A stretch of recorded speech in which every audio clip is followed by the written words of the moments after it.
you go, oop, you know, choose again. You know, really, if you go, oop, it doesn't have to be a big deal unless you make it a big deal, all right? Because it's Earth School. So follow it, obviously, with positive statements. And if you kind of feel awkward, calling yourself confident, because you can be, you know what, I'm confident. What words really invite you to sing? I'm astounding. It can be from the heart. If I have time, I'll share my interpretation of ego. It's a very interesting one. I want to see if I have time. So for not so positive experiences, there's a phrase that I like is, at the moment, I seem to have a headache. Or at the moment, I kind of really flubbed that one up. At the moment, whatever. But then I'm not taking myself on and identifying myself as that. I can also say, like, I have a wonderful dumb phone. I don't have a smartphone yet. That is also a great tool. So a trigger word tool, a little bit of a sense of humor. Let's take the word, anybody ever been called stupid or heard anybody call anybody else stupid? Okay. So sometimes this works. Oftentimes it works if you're willing to play with it. So if we take the word stupid and you spell it backwards. So instead of calling yourself stupid, you call yourself tippets. It doesn't have the same charge, usually. And you can play with that. Even my name, McDarnock, Kim Conrad is McDarnock backwards. I had somebody say that it seemed to release all the stories she had about herself. So you can play. And then I had fun because we're in India. I asked, are there any Hindi words that are stupid? And that stand for stupid. And I was told, duffer. So if you do duffer backwards, it's refud. Not the same charge. The grace of space, I found this fascinating about words, also speaks very highly for the value of meditation, for breathing, for pausing. And there are times to not pause, but the value of space, the grace of space. Because when we take a concept like impossible, which people here, I think I'm speaking to the choir, probably don't use that word that often. If you do, you notice it. But if you take the word impossible and you breathe some space into it, it becomes I'm possible. And what I found fascinating about this word, breathe space, strategic space, it becomes its opposite.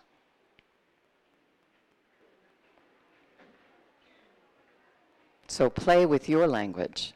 If there's any other language creators or you know any, I would be intrigued to find out what happens in your language, because this is English from the United States. And not everybody speaks the same English, even in the United States. Okay. Books I recommend if you would like some resources. Nonviolent Communication, A Language of Life. It's really of great value. And then just because we are literally being global citizens. I love some of the perspectives that Mark gives. I know he's out of Boulder, Colorado, which is right near where I live. So I know Mark, and it's a wonderful reference. And then for my part at the moment, and then I want to give my wonderful colleagues here an opportunity to share, and then we'll open for questions, I believe, is that if you don't see a door, build one. Feel it, find it, change the location, adapt the kind of door, ask the door to work with you in building of itself, ask words to collaborate with you and see what shows up. So I invite you to build the doors when you don't see them, within yourself, with others, and our world, physical and energetic. And then, for my part, I have a book, which it was really cool. It won a couple awards last year. Vice Versa Verse, Inspiring Twists on How to View Your Life and Feel Your Soul. And after listening to Dr. Harbin's wonderful opening, this came to share at the end. It's a short little verse. It seems to embody what we're speaking of today. So it's called All for One and One for All. We, the people of these united states of being, now join together and bring our heart's allegiance to the ascension of all creation to heaven on earth. Fully empowered, we now lovingly and compassionately embrace all things as part of this new harmonic convergence, uniting, designing, and consciously co-creating as one unified universe for all, actively living whole and complete perceptions through intentional connection.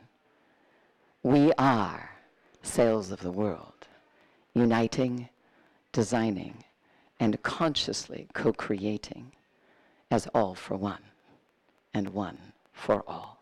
Thank you very much.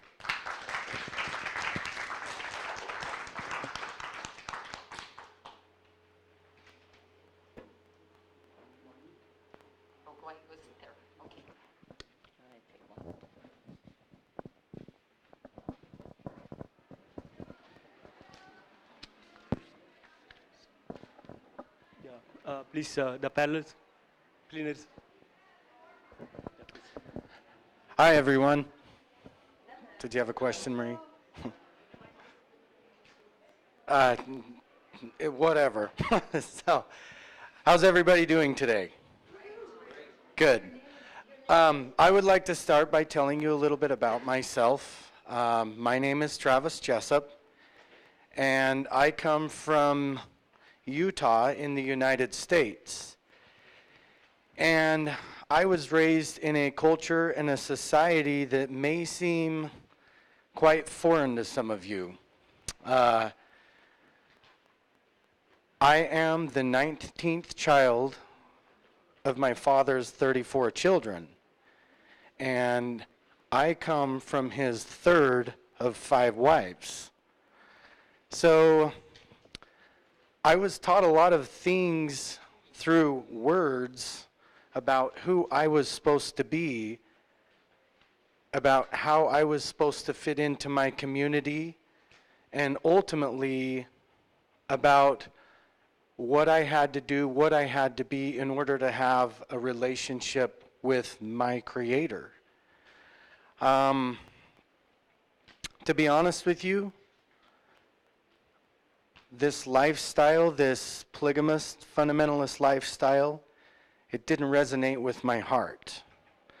But I had been taught by the words of my parents and by the words of the leaders of the religious society that I belonged to, that in order for me to have peace, in order for me to have a life with God and the life to come, that I had to believe all of their words. I had to wear their clothing, and I had to live a life that wasn't authentic to my own heart. So through that, I ended up creating a lot of chaos with my life. I ended up making a lot of mistakes. I went through a heart-wrenching divorce. I ultimately had my life fall apart.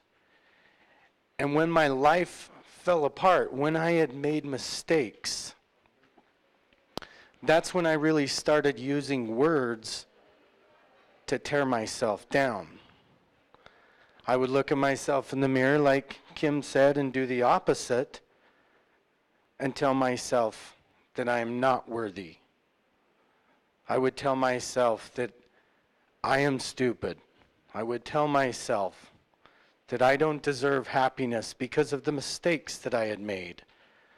So, needless to say, that began creating a lot of problems with this body here.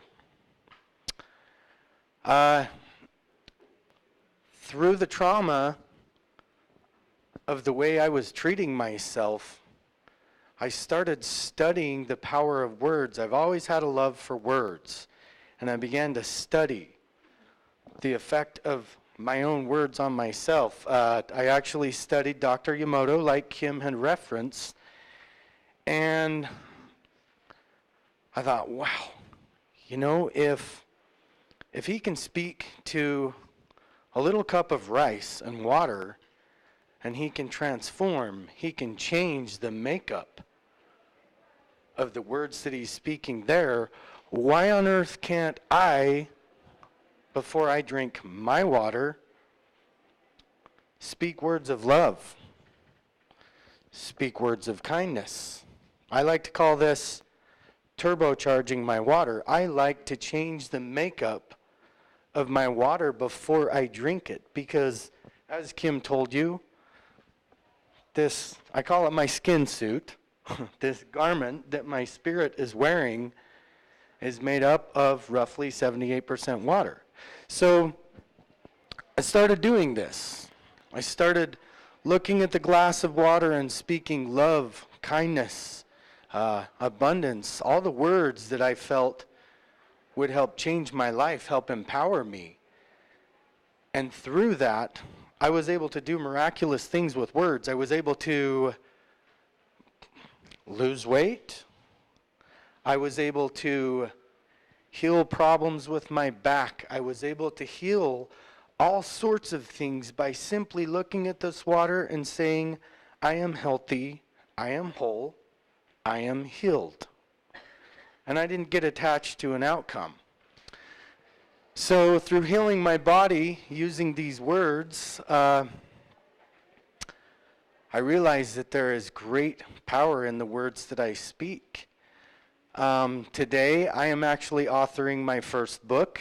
I'm an 8th grade dropout. I don't have much of an education. And when I started writing my book, I wasn't sure. I thought, who am I? Who am I to use words to help other people change their lives? But regardless of that, I had an inspirational teacher that came into my life that taught me, it doesn't matter. It doesn't matter. All I have to state today is, I am an author. I am a speaker. I am a world changer. To wrap this all together, I just want to share a little experience of where I'm at today. Now today, being the 8th grade dropout that I am working with one of the top publishers in the world. I am working with professionals all over in my life that are assisting me, but ultimately it's because I chose to own the power of my words. I chose to own words that empower me and use them. This last week, we've had an opportunity with our